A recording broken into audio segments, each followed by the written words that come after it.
Hi there, I'm Gupta and this is 5-Minute Theology. Today we will talk about how to read and study the Bible. Now this process of reading, studying and interpreting the Bible is called hermeneutics. The word hermeneutics simply means the art and science of interpreting the Bible. So why is hermeneutics important? Here are a few facts that shows us why hermeneutics is important. Number one, you have to remember when you are reading the Bible, there is a time gap. It means the Bible was written thousands of years ago. And so sometimes there's also a time gap between books. There are times when a book is written and then 5 years later, the second part is written. So all the books of the Bible were not written in the same year at the same time. There are years between those books.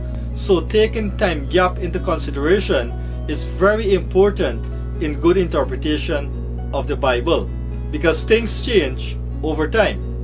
Number two, there's a geographical gap. All the events of the Bible did not take place in one city. So there are times when something takes place in one city and something else takes place in another city. So the geographical gap is also very important because that will deal with culture and so on. Not everything was the same in one part of the biblical world. Number three, the cultural gap. And this one is very important. We have to understand that we are not living in the culture of the Bible. We are not living in the culture of that day. 2,000 years after Jesus died on the cross, it's a different culture. And so sometimes we have to remember that when we are reading something in the Bible, we have to take their culture into perspective. You cannot impose the Bible's culture on modern day culture. And so sometimes we try to do what they did in a cultural sense. But we have to remember that there's a cultural gap between now and when the Bible was written, when the Old Testament was written thousands of years ago. And so things were different, a different culture in the world. Number four, the language gap. We also have to remember that the Old Testament was written in Hebrew and the New Testament was written in Greek. And so definition of words would have changed over the years. And so we have to take the language gap into consideration. So when we are studying the Bible, we should remember these facts. Now let me give you the first principle for biblical interpretation. The first principle of biblical interpretation is this. Principle one, the Bible is both descriptive and prescriptive. You have to keep that in mind. That simply means that there are verses in the Bible that is describing something but not prescribing that we do that thing.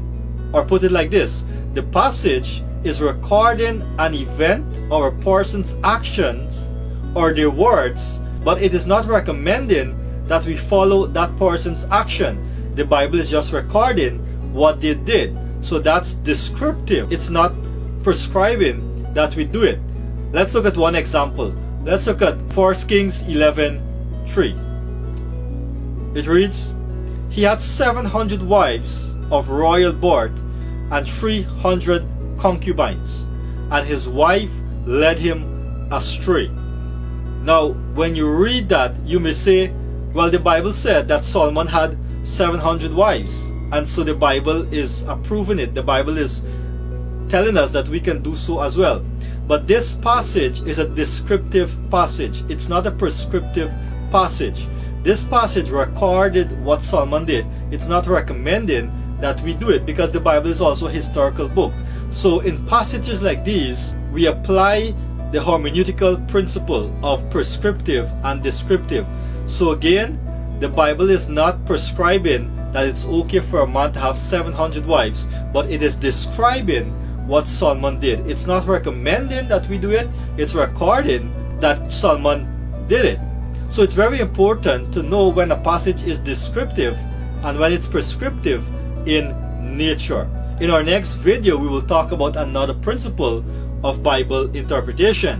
Now you may ask, why did Solomon have so many wives? So let me throw in a little bonus here. If you take the cultural gap into consideration, this has to do with the culture of that day. It doesn't mean that it was right. But in those days, when two nations would make a covenant, one king would marry the daughter of another king. So that passage here is telling us that Solomon, he came into covenant with all these foreign nations, and that was the way you signed a contract. For this contract to be legal, Solomon had to marry the daughter of that king, and that's why he ended up with so many wives. It doesn't mean that what he did was right, because Solomon did not trust God. Solomon trusted his own wisdom. So it doesn't mean that he had sexual intimacy with all of them. Maybe he did, maybe he didn't. But the purpose for marrying so many was to sign the contract, or that's the way you would sign a contract. One king would marry the daughter of another king to be related, and so to maintain the integrity of that contract. Again, it doesn't mean that what he did was right, but that was how they did it in those days. He was supposed to trust God to bless him. Instead, he trusted his own worldly wisdom to make deals with these foreign nations, and so ended up in that situation. So again, remember when a passage is descriptive and when it's prescriptive. Now, I would also recommend that you read books that will help you to understand these principles in a greater way. Any book on customs of the Bible, there are good books on manners and customs of the Bible that will explain these things and give you a better understanding and help you to interpret the Bible to stay faithful to the text. So thank you for listening. God bless you.